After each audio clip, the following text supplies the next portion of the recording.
what I see happening now, which I think is why the tide is really starting to turn, is we're starting with race. We're having that conversation about race.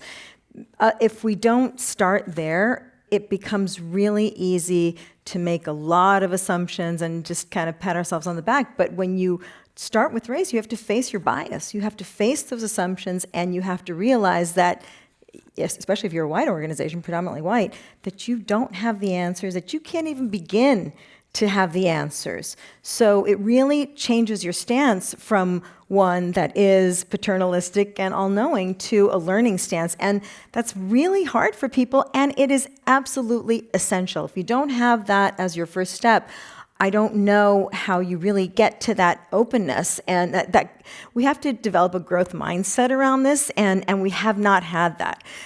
So it's essential that we face our bias and talk about it and name racism and classism and privilege and all of these difficult conversations if we're really going to have a meaningful conversation and make change.